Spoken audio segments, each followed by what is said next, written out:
One thing that's a bit unique about FL Studio is the way that it prioritizes organization of your different instruments and patterns and everything.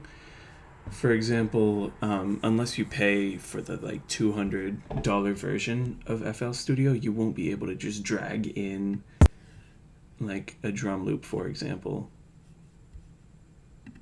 If you try right here, it'll hit you with this prompt, say it's only available in the producer edition, which I think base is like $200. For me personally, I've already spent $100 on the first edition of FL Studio, but it gives you even less of an incentive to buy that if you haven't even bought anything relating to FL Studio yet.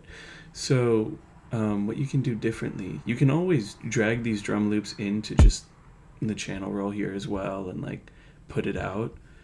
But for the sake of this video, what I had done was just create like a very simple short drum loop that I'll play right here.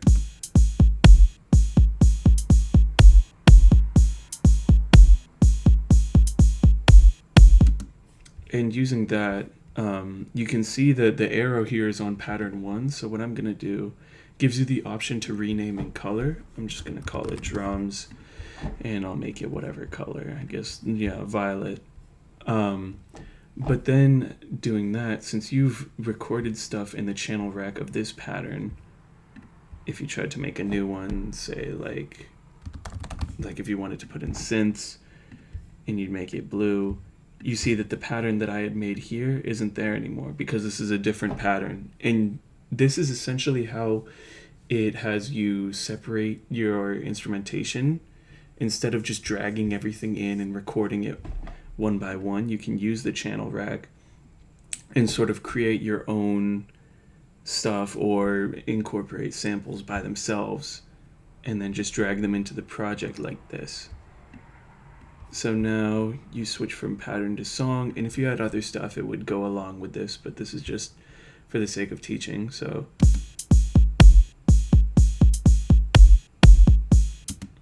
and you can also drag in more and more and it'll just keep going.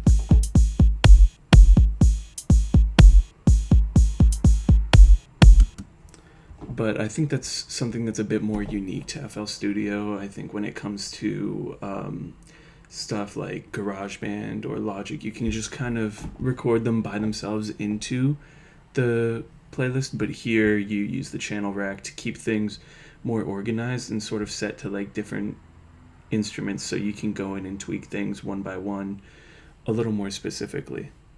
So there's a tutorial on essentially how to better organize your work.